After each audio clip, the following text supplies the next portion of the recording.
자, 수업장 나오십시오. 나옵니다. 자, 이제 저는 제가 계속 제 얼굴이 보여갖고 부담스러워요. 그래서 저는 들어가고 말만, 자, 목소리만 내보낼게요.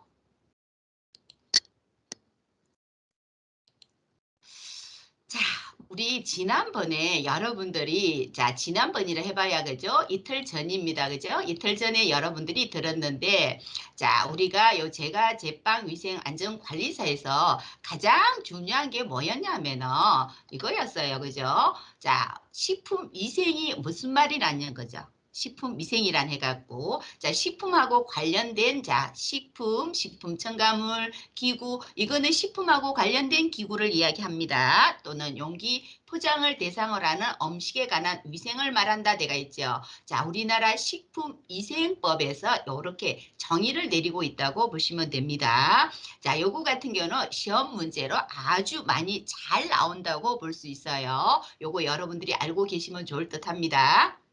자, 그 다음에 자, 보세요. 우리가 요거 같은 경우는 생성 요인별 건강 장애 분류대가 있는데 요거는 여러분들이 제가 제빵 위생 안전관리사 요거 시험 보는 데서도 많이 나오기도 하고 요거 같은 경우는 여러분들이 자, 이번 학기에 수업들을 제가 제빵 위생 안전관리대가 있죠. 거기에서도 이거는 굉장히 중요하게 다루는 부분이라고 보시면 돼요. 내인성, 외인성, 유기성 이게 무슨 말인지 또 어떤 것들이 내인성이고 외인성에 들어가는 것은 어떤 것들이 있고 유기성에 속하는 것들은 어떤 게 있나 요거 같은 경우는 여러분들이 조금 알고 있어야 된다는 뜻이기도 합니다. 요거 자, 그 다음에 우리가 여러분들이 지난번에 들은 내용이 식품의 오염지표균 대가 있는데 식품위생에 이렇게 말하면 훨씬 더 여러분들이 알아듣기 쉽지 않을까 싶습니다. 식품위생에서 자, 이 오염지표균을 검사해가지고 이 균주가 얼마만큼 나왔냐에 따라서 이 식품을 얼마나 위생적으로 처리했나 안 했나 그걸 보는 게 자, 우리가 식품위생의 오염지표균 검사라고 이야기했습니다. 요것도 시험에 잘 나온다고 보시면 되겠죠. 그죠? 자, 대장균군하고 장구균이라고 이야기했어요. 그죠? 여러분들 기억나실 겁니다. 자, 그 다음에 넘어가 볼게요. 자, 요 세균은 여러분들이 세균 많이 듣게 됩니다. 그죠? 동글동글하게 생긴 건 구균이고 요렇게 나무 막대기처럼 생긴 건 간균이라고 이야기했어요. 우리가 보통 세균 같은 경우는 구균, 간균 요 두 가지로 분류를 많이 하고 있다. 그렇게 보시면 될 것 같습니다. 생긴 형태에 따라서 분류했다고 보시면 되겠죠. 그죠?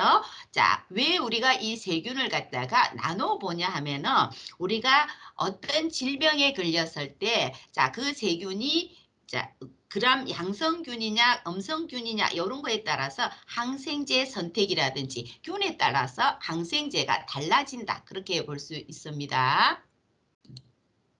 자, 요거는 우리가 지난번에 여러분들 문제풀이 해봤어요. 그죠? 지난 시간에 쭉 해본 거고. 자, 그 다음에, 여러분들 요거 같은 경우, 9번 같은 경우는 잘 알고 있어야 됩니다. 여기 문제풀이 9번 했죠. 그죠? 요거 같은 경우 여러분들이 잘 기억하시면 좋을 것 같습니다. 자, 우리가 오늘은 요 미생물에 의한 식품 오염 여기서 부분 보면 되겠죠. 그죠?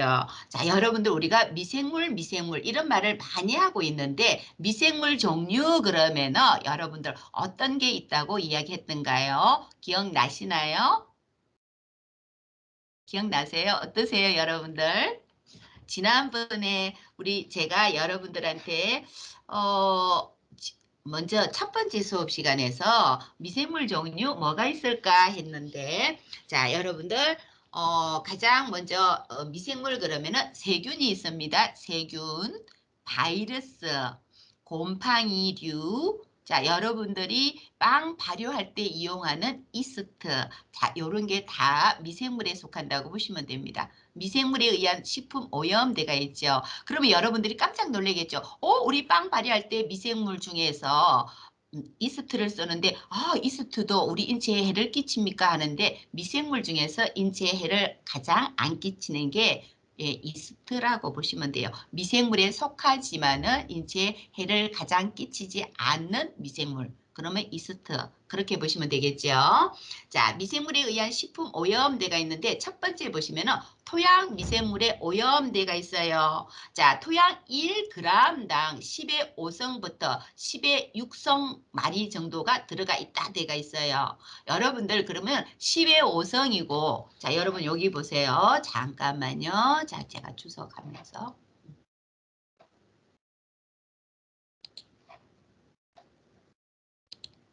자, 여기서 보면은 10의 5성부터 10의 6성대가 있죠. 요거는 여러분들 어떻게 표시하면 되냐면은 1에다가 동그라미가 5개란 뜻이에요. 1에 동그라미 5개 하면은 얼마가 될까요? 여러분 한번 세어봐.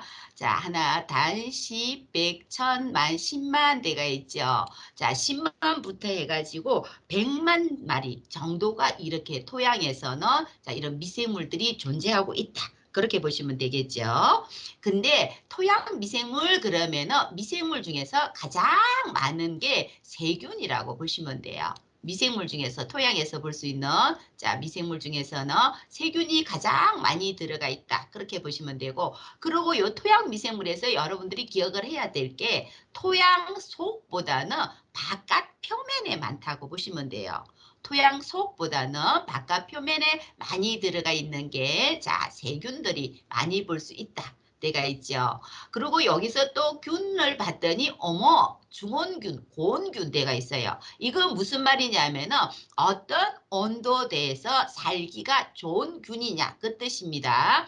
자, 근데 이 토양에서는 봤더니 중원균하고 고온균 대가 있어요. 사실 자 중온균보다 더 낮은 온도에서 그 온도를 좋아하는 균주 그러면은 저온균이에요. 저온균.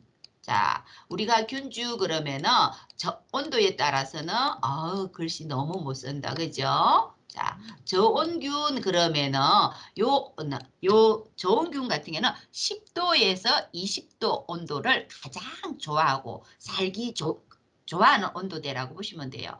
자, 그렇다면은 토양 미생물은 중원균대가 있죠. 요 중원균 같은 경우에는 20도에서 45도 온도를 좋아하는 균주다. 그렇게 보시면 되겠죠. 그러면은 고온균대가 있어요. 고온균 같은 경우는 50도에서 60도 온도를 좋아하는 균주라고 보시면 돼요. 토양 미생물은 중원균이나 고온균이 많다. 그렇게 보시면 되겠죠.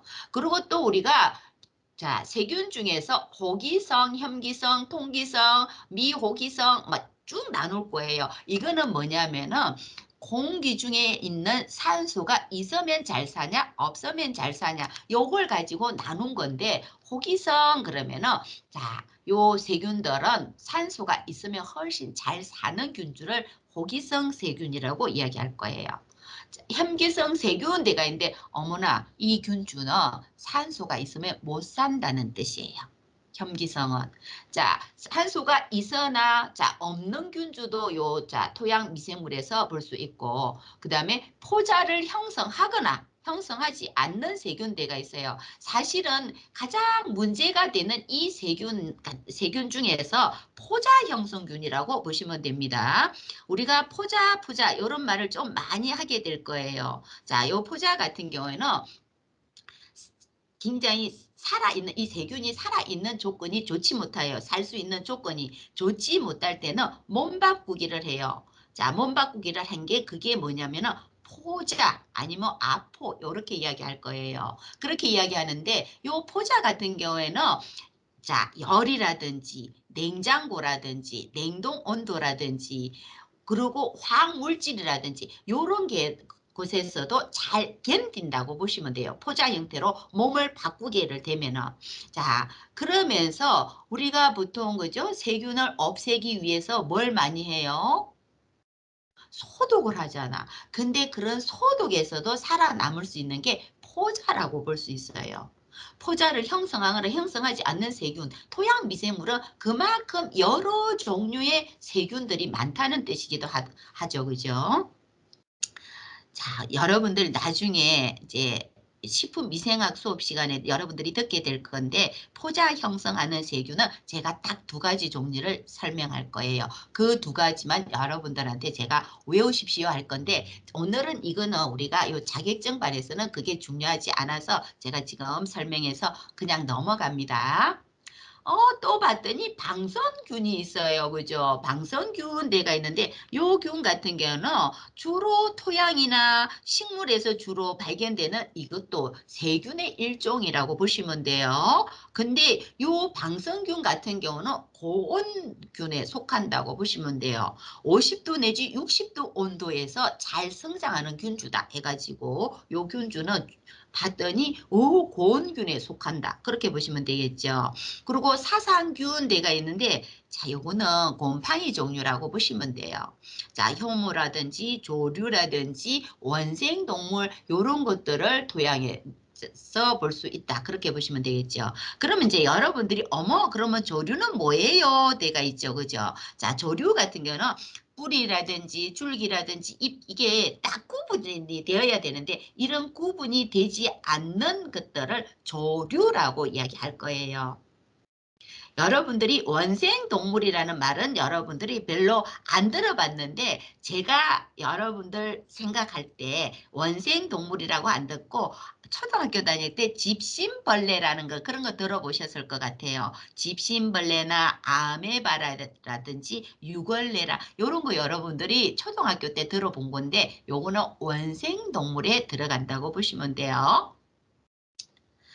식품은 토양 미생물에 노출되면서 직접적으로 아니면 간접적으로 오염을 많이 받는다고 보시면 돼요. 근데 특히 어패류라든지 과체류, 곡류, 유제품, 육류 이런 것들이 자 토양 미생물에 의해서 많이 오염이 잘 된다 그렇게 보시면 돼요. 그러면 여러분들은 토양 미생물하고 어패류하고 무슨 상관이 있습니까? 대가 있어요. 자, 토양 미생물에서 여러분들이 자, 어패류를 오염시키는 건 주로 조류라든지 이런 것들도 작용하고 어패류에서는 세균에 의해서 비브리오 균주에 의해서 이런 거, 자 어쨌든 오염받기 쉬운 식품들이 어패류, 가체류, 곡류, 유제품, 육류 이런 것들이 속한다고도 볼 수 있습니다. 자, 그 다음에 이제 보시면은 담수 미생물의 오염대가 있죠. 담수, 하천, 넙, 연못, 저수지 이런 데서 살고 있는 자, 미생물 종류들이라고 보시면 되는데 물속에 산다는 거는 결국에 무슨 뜻이에요? 낮은 온도에서도 살 수 있다는 뜻이죠. 그래서 저온균이나 중온세균이 담수 미생물로 많이 발견된다고 보시면 됩니다.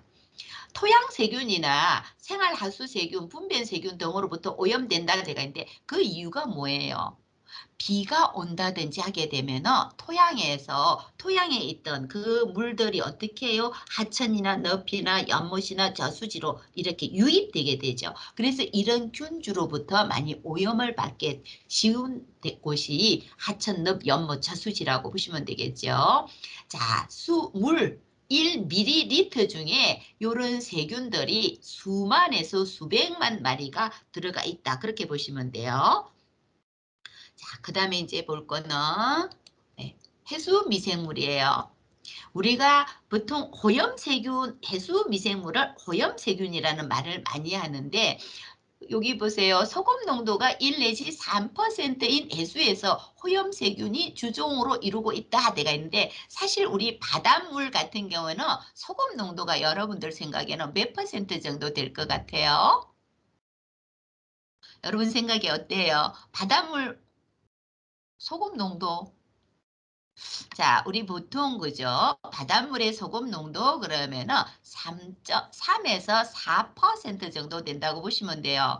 요새 여러분들 굉장히 추운 날 바닷물이 얼었다는 거 여러분들 뉴스로 보셨을 거예요. 뉴스로 보셨는데 대체적으로 보면 육지 가까운 해수가 물이 얼었어요.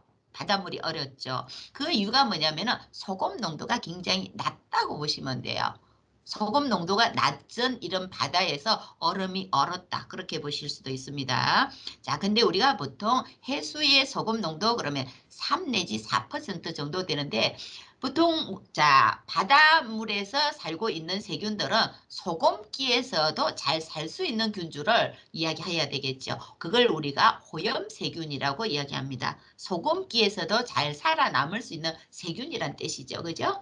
자, 결국에는 여기 호염 해수 미생물, 호염 세균 그러면은 저온 세균이 주종이다 돼가 있는데 저온 세균 그러면은 자, 물에 요 온도가 10도 내지 20도 온도에서도 잘 살 수 있는 요런 세균을 이야기한다고 보시면 돼요. 근데 굉장히 재미있는 게 보통 여름철이 되면은 해수 온도가 높아지게 되죠. 보통 자, 저온 세균이기 때문에 물 깊숙이 있다가 바닷물의 온도가 높아지면은 요 해수 미생물들은 바다 위로 이렇게 떠오른다고 보시면 돼요. 그래서 여러분들이 혹시 여름철 같은데 바다에 해수욕 같은 거 가게 되겠죠. 그죠? 그럴 때는 여러분들이 몸에 상처가 있다든지 할 경우에는 조금 주의를 요해야 된다. 그렇게 보시면 돼요. 이렇게 바다 깊숙이 있다가 해수 온도가 이렇게 15도, 16도 이렇게 올라가게 되면은 요 저온 세균들이 바다 밑에 있다가 물 위로 또 오른다고 볼 수 있어요. 상처로도 감염을 시킵니다. 해수 미생물 같은 경우에는. 그래서 이거는 여러분들이 바닷물에 들어갈 때 여름철에는 조금 상처 있는 사람들은 잘 동여매고 감싸고 들어가야 된다고 볼 수 있습니다. 자, 요 해수 미생물 같은 경우도 육지로부터 담수나 하수나 분변 세균으로부터 유입되어 갖고 오염을 시킨다고 되어 있죠. 어류라든지 배류의 직접적인 오염원으로 취급되면 자, 오염원이고 자, 우리가 어류나 배류 같은 경우 어패류를 우리가 손질을 한다든지 할 때 해고, 행주나 도마나 칼 같은 경우에 2차 오염을 시킨다고도 볼 수 있습니다. 넘어갑니다. 그 다음에 보시면은 공중미생물 오염대가 있죠. 토양이나 먼지로부터 오염되면서 많은 종류가 이 공중미생물로 나타나고 있습니다. 공중미생물의 수라든지 지금 여기 종대가 있는데 종류라고도 보시면 돼요. 바람이라든지 온도라든지 습도, 고도, 기류, 강우 이런 거에 따라서 지역별로 공중미생물이 나타나는 게 달라진다고 보시면 돼요. 보통 이 공중미생물 같은 경우는 식품 공장이라든지 그런 곳에서 가공식품을 만드는 그런 곳에서 직접적으로 아니면 간접적으로 이렇게 2차 오염을 시킨다고도 볼 수 있습니다. 공중미생물은 가공할 때 식품 표면에 낙하 떨어지면서 오염을 일으키고 식기나 용기 같은 데 부착해 갖고 자 간접 오염의 원인균으로 또 나타난다고 보시면 됩니다. 분변 미생물의 오염 나와 있어요. 분변 미생물 그러면 사람이나 동물의 장 속에서 살아 있었던 세균이죠. 균주죠. 자, 사람이나 동물의 소화기관에는 세균이 미생물 총대가 있죠. 미생물 집단이란 뜻이에요. 미생물 물이란 뜻입니다. 미생물 총을 형성하면서 서식하고 우리가 분변으로 이렇게 내보낼 때 사람이나 동물이나 내보낼 때 외부로 이렇게 외계로 나간다, 배출된다고 보시면 되겠죠. 그러면서 토양이라든지 하천이라든지 이름을 오염시킨다고 볼 수 있습니다. 근데 문제가 뭐냐면 이 분변 같은 경우 우리가 비료로 사용할 수도 있었죠. 비료로 사용한다든지 하면은 채소류 같은 데다가 기생충, 알이 발생하게 되겠죠. 그러면 우리가 그 채소를 제대로 세척을 못했다든지 하게 되면 우리가 기생충란을 먹게 되는 거예요. 기생충알을 먹게 되죠. 그러면 사람들이 인체 내에 기생충이 감염되게 된다고 그렇게도 볼 수 있어요. 그래서 분변 미생물 같은 경우는 조금 우리가 채소류라든지 토양에는 비료를 사용하는데 조금 주의를 요해야 된다고 보시면 되겠죠. 소화기계 전염병균이나 식중독의 원인균이 되는 게 많다고 보시면 됩니다. 그리고 땀이라든지 침 타액이라든지 머리카락, 손톱 이런 데 부착하고 있어가지고 식품하고 접촉했을 때 오염원이 되기도 합니다. 주의해야 되겠죠. 사실 이 분변 미생물이 굉장히 문제를 많이 유발한다고도 볼 수 있습니다. 자, 우리가 여기서 잠깐 기생충이 나왔어요. 우리나라 질병관리본부, 지금은 질병관리본부가 질병관리청으로 바뀌었죠. 그죠? 청으로 바뀌었어요. 자, 그랬는데 요 보면은 굉장히 많이 이 기생충을 박멸하기 위해서 노력을 해줬어요. 우리나라 질병관리본부에서. 그래서 굉장히 기생충 감염률을 많이 낮췄어. 많이 낮췄는데 오히려 요즘에 들어와서는 요 기생충 감염률이 많이 높아졌습니다. 5.2%라고 합니다. 100명 중에 5명이 기생충에 감염돼 있다는 뜻이기도 하죠. 그죠?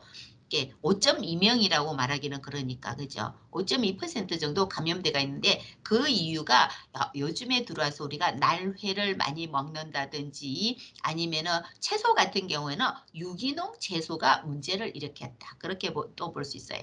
그러니까 여러분들은 뭐 날회 같은 거야 뭐 어쩔 수 없다 치고 채소 같은 경우 먹을 때 세척을 아주 잘해야 된다는 뜻이기도 합니다.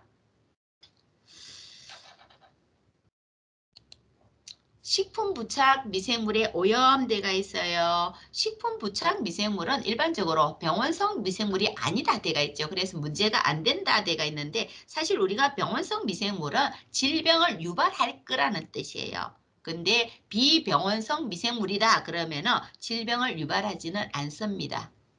근데 문제가 뭐예요? 자, 미생물은 중에서 세균 같은 경우는 문제가 되지 않았는데 이 미생물 중에서 곰팡이가 문제라고 보시면 돼요. 곰팡이 같은 경우는 곡류라든지 서류대가 있죠. 자, 감자라든지 고구마라든지 타피오카라든지 토란이라든지 이런 건 서류에 속합니다. 서류에.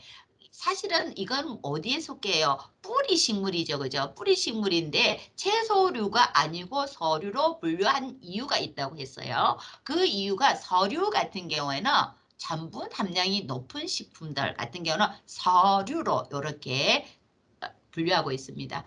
곡류라든지 서류에 증식하면서 곰팡이 같은 경우, 자, 여러분들 이 아플라톡신 같은 경우는 식품위생에서 우리가 곰팡이 독소 말할 때 빼고 이야기할 수 없습니다. 아플라톡신은 굉장히 중요한 부분이에요.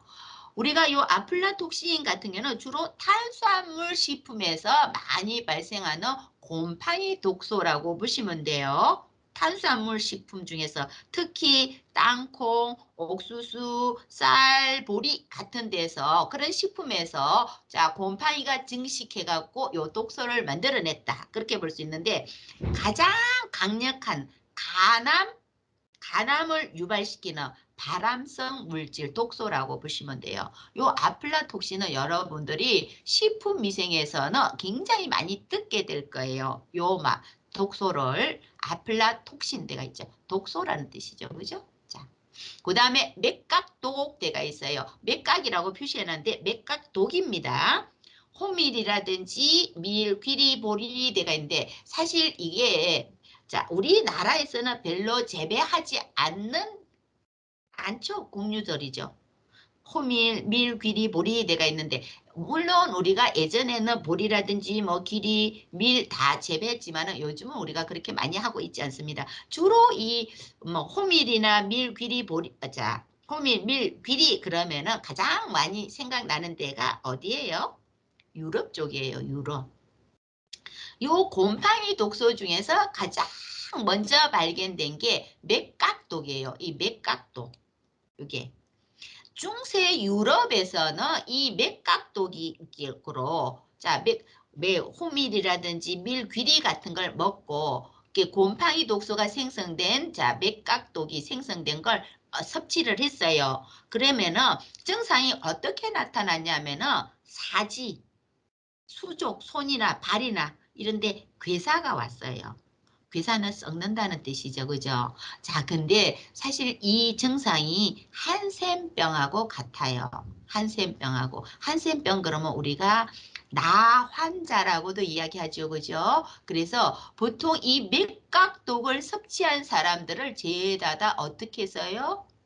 네, 같이 살지 못하는 거예요. 이 사람은 살 수 있는 공간을 다른 곳에다가 다른 곳에서 이렇게 살고 있었어요. 왜 이걸 전염시키는지 알고 자, 그렇게 또 했어요. 근데 어쨌든 진균독 중에서 요 곰팡이 독소 중에서 가장 먼저 알려진 독소가 맥각독이라고 그렇게 볼 수 있어요. 그 다음에 황변미독이 있어요. 요 황변미. 자, 쌀을 갖다가 황색으로 변하게 만들었다는 뜻이에요. 곰팡이에 의해서. 요거 같은 경우 항변미로 이렇게 변한 쌀을 섭취한다든지 하게 되면은 이것도 다 식중독 유발하겠죠, 그죠? 간을 괴사시킨다고 되어 있어요. 어쨌든 곰팡이가 생성된 거는 여러분들은 어떤 식품이든지 간에 아깝다고 먹으면 안 됩니다. 자, 곰팡이 독소 해갖고 마이코톡신을 만든다고 되어 있어요, 그죠?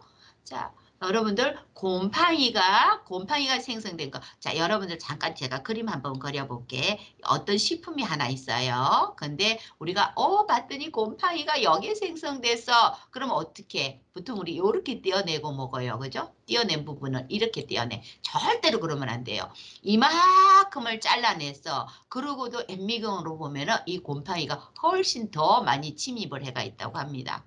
그러니까 여러분들은 이 곰팡이가 생성된 데만 진짜 뜯어내고 섭취하는 게 아니고 최대한 많이 잘라내고 그러고 여러분들은 섭취해야 된다고 보시면 되겠죠. 그죠? 그냥 가장 좋은 방법은 뭐예요, 여러분들?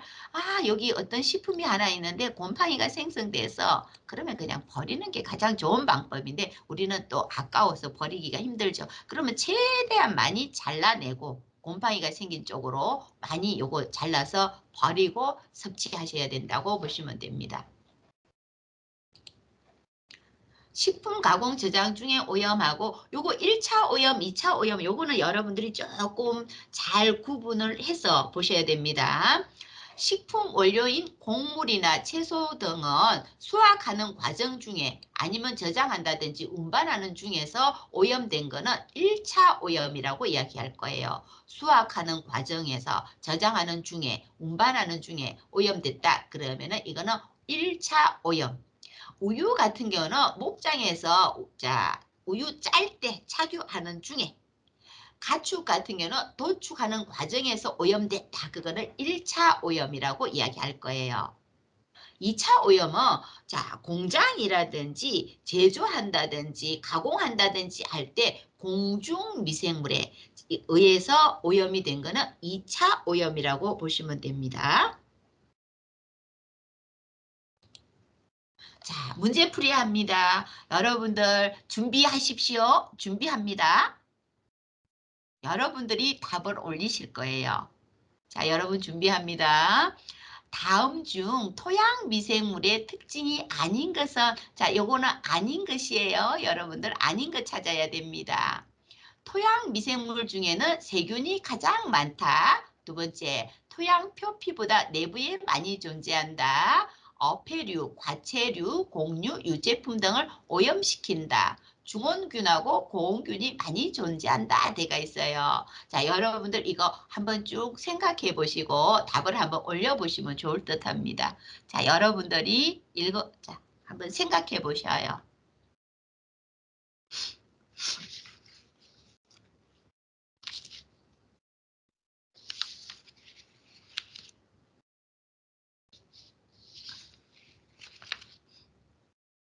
정경희 학생 잘 듣고 있으시죠?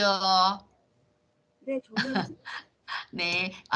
경희 학생, 경희 학생도 여기 채팅창에다가 이따가 네. 답글 올리시면 됩니다. 오늘 처음 들어와서 잘 모를까 봐. 자, 네. 여러분들 1번 여기 그죠? 토양 미생물의 특징이 아닌 것 답이 뭘까요? 답글 한번 채팅창으로 여러분들 올려보세요. 자, 기억이 안 나십니까? 안 나시? 네. 그 채팅이 막혀가지고 채팅을 칠 수가 없습니다. 그래요? 가은이는 썼는데 누가 안 된다고 이야기했을까? 잠깐만. 김민선입니다. 어, 민선아, 이거 안 올라가, 채팅 안 됩니까? 저도 안 돼요, 네, 저 채팅이 교수님. 안 됩니다. 안 되는구나. 그러면 우리 네. 있잖아, 마이크 열어갖고 이야기하게 하자. 그러면 너무 싫으나? 그러면 내가 1교시 끝나고 나서 반 개설을 다시 할게요. 2교시라고 해갖고 제가 올려볼게. 여러분들 절대로 먼저 들어가지 마. 내가 2교시 다시 올릴게. 알았죠? 2교시 창을 다시 만들 거예요. 여러분들 절대로 먼저 들어가면 안 돼. 내가 들어가고 나서 여러분들 오세요. 그래야 여러분들이 여기 채팅창에 말을 올릴 수 있다는 거예요. 아셨죠? 이상하다.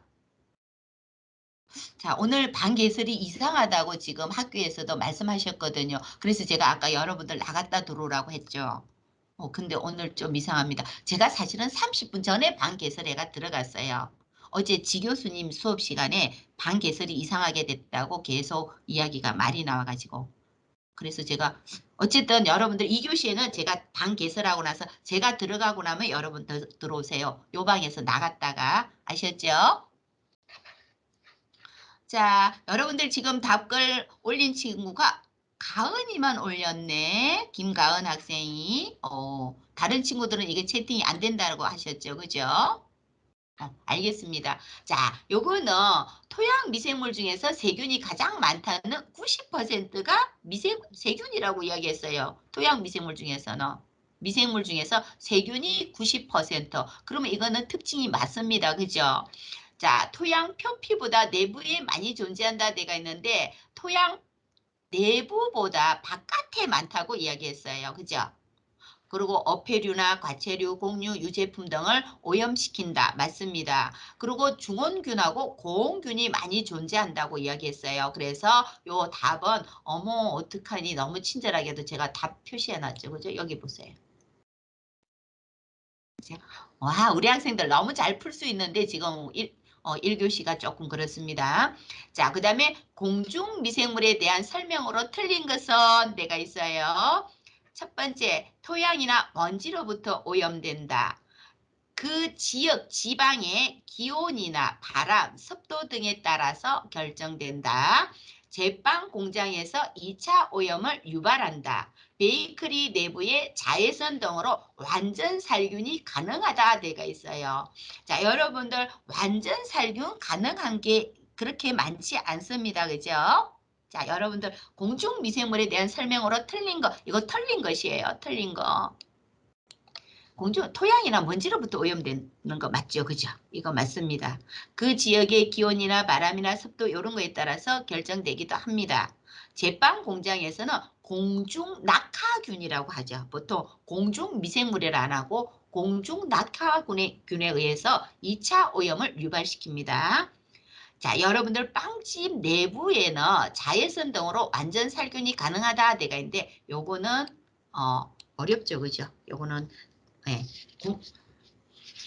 자외선으로 완전 살균이 가능하지는 않다. 그렇게 보시면 될 것 같아요. 네. 자, 또 넘어가 보겠습니다. 다음 중 분변 미생물에 대한 설명으로 틀린 것은 내가 있어요. 사람마다 분변 미생물은 일정하다. 두 번째, 식중독이나 전염병의 원인균이다. 토양이나 하천을 오염시킨다.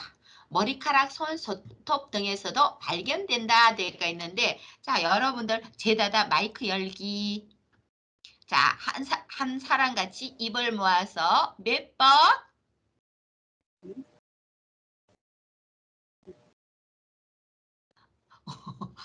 다 마이크 안 열심히 열어보세요. 마이크 열어갖고 우리 입을 모아서 답 부르기 하자. 지금 우리 채팅이 안 되니까 그죠?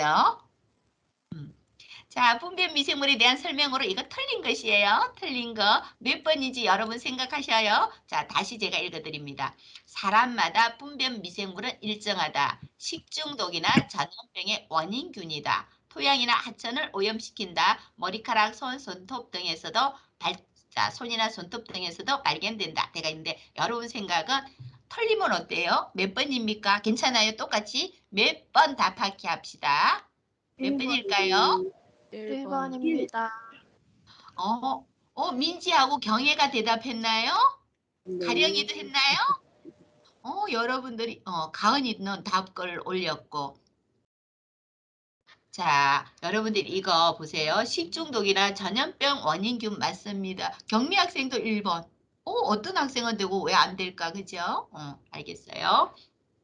토양이나 하천을 오염시킨다. 머리카락, 손톱, 발톱, 아니 손톱, 발톱이 아니고 손이나 손톱 같은 데도 발견된다. 내가 있는데 여러분들 사람마다 분변 미생물 일정하지 않아요. 아는 거 아시죠? 자, 여러분들 제가 여러분들 조금 있으면 점심 먹을 건데 밥맛 떨어지는 이야기를 해줘야 되나? 이거 밥맛 좋아지는 이야기라고 해야 될까? 자, 여러분들 있잖아. 몸무게에 요 분변 미생물이 얼마나 될까? 숫자가 얼마나 될까? 수조 마리가 들어가 있다고 보시면 돼요. 수조 마리.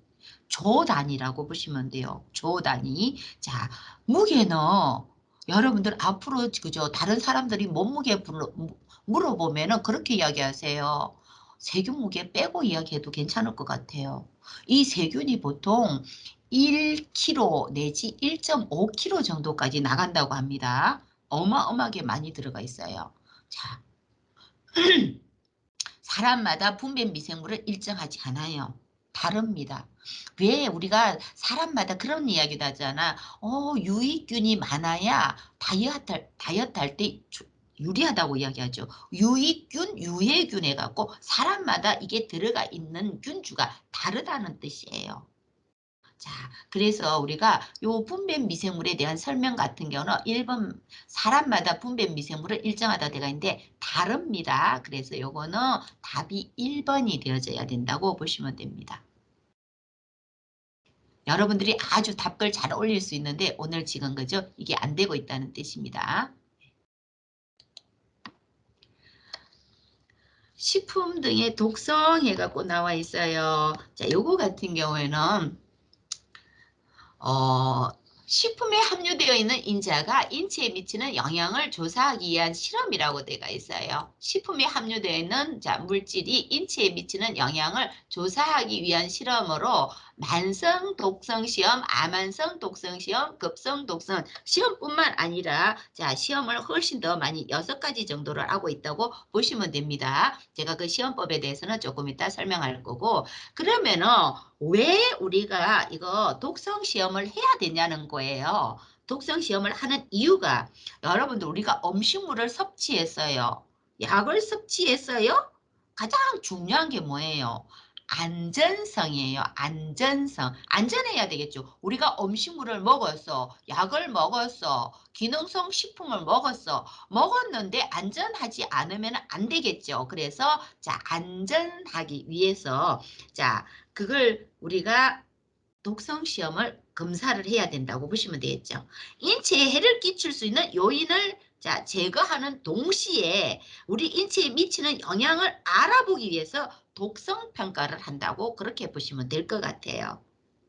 보통 우리가 이 독성 평가하는 거는 화학물질이라든지 그리고 여러분들 우리 식품 첨가물이라는 게 있어요. 식품 첨가물 이런 것들도 다 이 독성 평가를 거쳐야 된다고 보시면 돼요.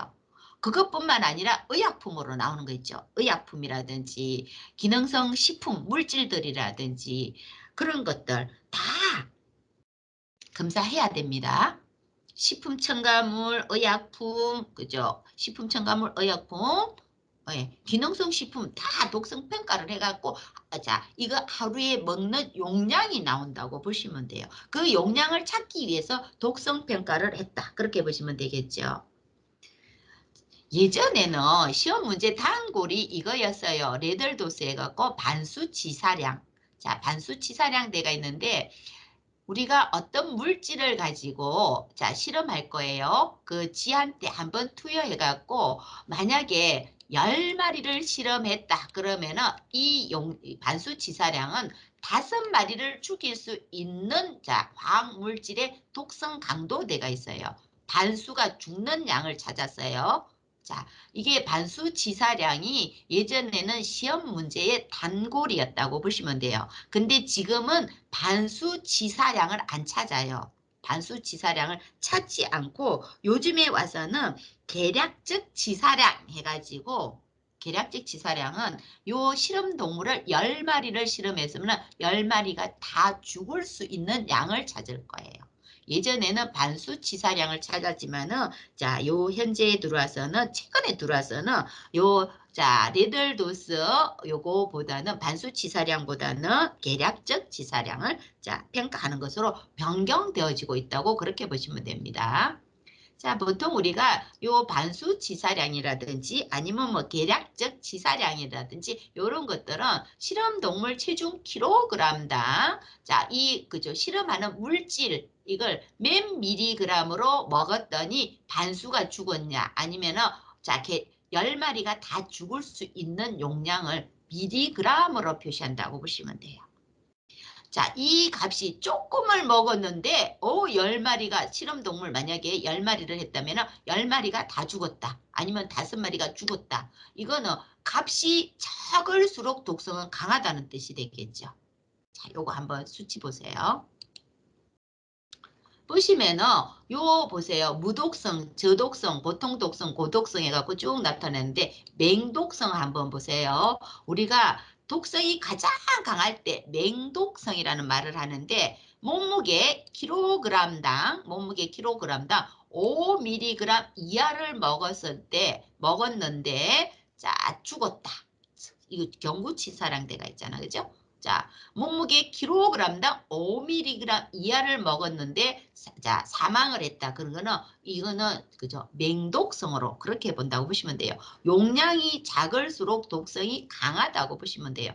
아주 작은 양으로 먹어서 또 지사량이 되었다. 그걸 같은 경우는 아주 작은 양으로 자, 죽을 수 있는 양 그러면은 맹독성 그렇게 이야기하면 되겠죠. 그죠?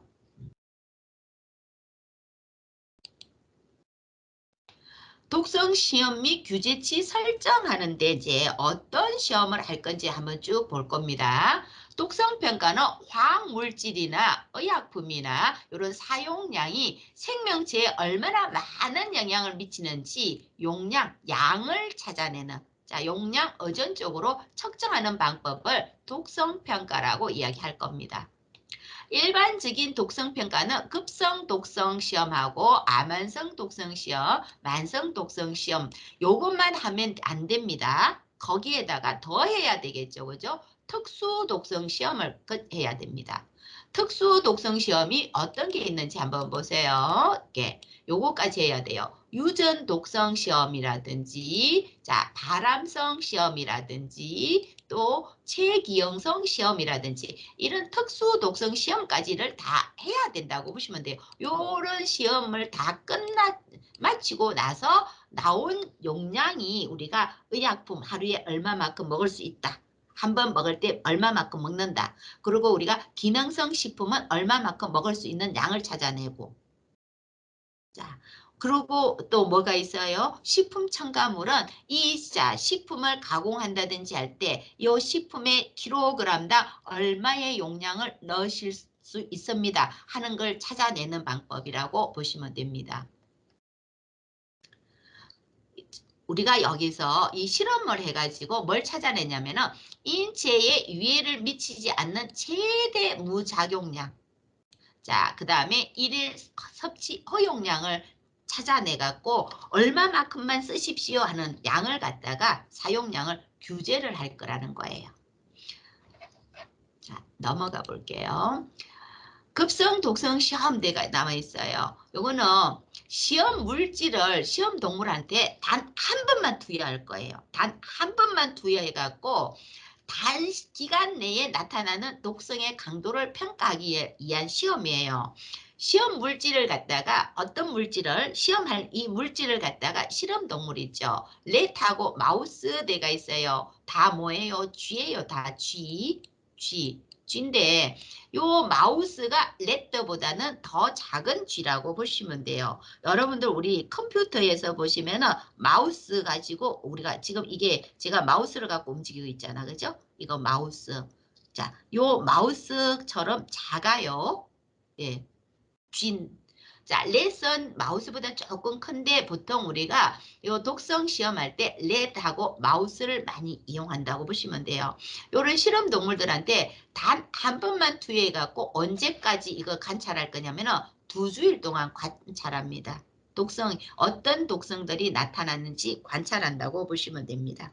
보통 우리가 여러분들이 자 LD50 자 요걸 우리가 반수치사량이라고 이야기하는데 예전에는 이렇게 실험했을 때 10마리를 만약에 실험에 투입했다 그러면 5마리가 죽는 실험을 양을 찾아냈어요. 용량을. 근데 급성 독성 시험에서 그죠. 최근에 들어와서는 이게 아니고 계략적 지사량 발음 잘 못 알아듣겠죠. 그죠? 자, 써드릴게.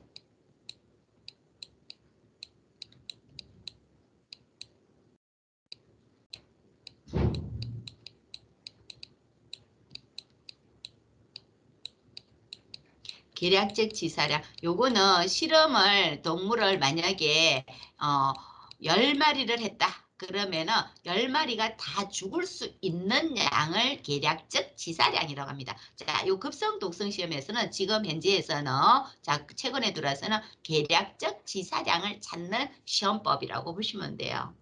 자, 이거 왜 급성 독성 시험을 하냐 데가 있죠. 요 다음에 단계에 실험할 게 뭐냐면 아만성 독성 시험을 할 거예요. 요때 아니면은 만성 독성 시험을 한다든지 할 때 실험 동물들한테 용량을 얼마를 줘갖고 실험을 할 거냐. 그렇게 자 용량 찾아내기 위해서 급성 독성 시험을 한다고 보시면 됩니다. 그 다음에 아만성 독성 시험대가 있죠. 우리가 급성 독성 시험에서 용량을 찾아냈어요. 용량을. 아만성 독성 시험에서 자 실험 동물들한테 얼마의 양을 가지고 실험할 건지 해갖고 찾아낸 용량 가지고 아만성 독성 시험을 하는데 자 보세요. 치사량 이하의 용량을 단기간 투여해갖고 그 실험 동물 생체에 미치는 영향을 관찰하기 위한 시험이라고 되어 있어요. 바람성을 제외한 모든 만성 독성에 대한 정보 제공이라고 되어 있죠. 만성 독성 시험할 때 이 실험 동물들한테 얼마나 많은 양을 줘가지고 실험을 할 것이냐. 실험할 때 그죠? 용량을 찾아내기 위해서 아만성 독성 시험을 했어요. 만성 독성 시험의 투여량을 결정한다고 되어 있죠. 근데 우리가 여기서는 단기간에 투여한다 되어 있는데 단기간이 얼마냐면은 보통 1개월에서 1년 정도예요. 1년 정도 한다 되어 있는데 1년은 너무 기간이 그죠? 길어지게 되겠죠. 그래서 보통 3개월 정도, 보통은 3개월이라고 보시면 돼요. 3개월 정도 아만성 독성 시험을 한다고 보시면 돼요. 어머 어쩜 글씨가 이렇게 안 이뻐질까요? 그죠? 자, 어쨌든 요거 아만성 독성 시험은 1개월에서 1년 정도 하게 돼가 있지만은 대체적으로 3개월간 실험을 한다. 그렇게 보시면 되겠죠. 그러면서 표적 장기 어디가 나빠지는지를 찾게 될 거예요. 이 실험 물질이 이 동물 실험에서 이 동물의 어떤 장기가 나빠지는지 그리고 어떤 장기에 축적이 되는지 이런 정보를 찾아낸다고도 볼 수 있습니다. 자, 지금 시간이 51분이 됐는데 제가 만성 독성 시험 이것까지 하고 나서 여러분들 쉬는 시간 드릴게요. 만성 독성 시험대가 있는데 요 만성 독성 시험은 화학 물질이나 식품 첨가물 등을 장기간 우리 많이 식품 첨가물 같은 경우는 가공식품에서는 식품 첨가물을 빼고 이야기를 할 수 없겠죠. 그죠? 그래서 우리가 이 식품 첨가물이 들어가 있는 가공식품을 굉장히 장기간 먹었을 때 어떤 독성 영향이 나타나는지 그런 걸 확인하기 위한 실험법이라고 보시면 돼요. 장기간 투여할 경우 나타나는 특정 장기가 어디냐, 어떤 장기가 나빠지는지, 어떤 장기에 축적을 돼가지고 그 장기가 손상을 입히는지, 그리고 만약에 이게 축적돼 갖고 말기에는 어떤 형태로 부작용이 나타나는지 그런 자료를 찾기 위해서 만성 독성 시험을 한다고 보시면 돼요. 자, 만성 독성 시험 같은 경우는 마우스하고 렉트, 쥐죠, 쥐 같은 경우는 2년간 합니다. 마우스하고 렉 같은 경우는 2년간 만성 독성 시험하고 개라든지 원숭이라든지 이런 동물들 같은 경우는 1년 정도 실험을 한다고 되어 있어요. 근데 보통 우리가 요 만성 독성 시험 같은 경우에는 실험 동물의 일생 동안 일생 동안, 쥐는 보통 일생이 2년이에요. 근데 개나 원숭이는 훨씬 더 오래 살죠. 근데 요렇게 너무 길게 사는 이런 동물들 같은 경우는 1년이에요. 일생 동안 하는 게 아니고. 자, 안 그러면은 한 세대 이상 걸쳐서 자, 살아있는 동안은 계속 살아있는 동안금 자, 이걸 갖다 실험을 매도 이용하기도 한다고 합니다. 자, 만성 독성 시험하는데 자, 요 실험을 통해서 최대 무작용량 값을 구하고 최소 아주 작은 양이 얼마만큼의 작은 양에서도 중독이 되는지 이런 걸 결정한다고 보시면 됩니다.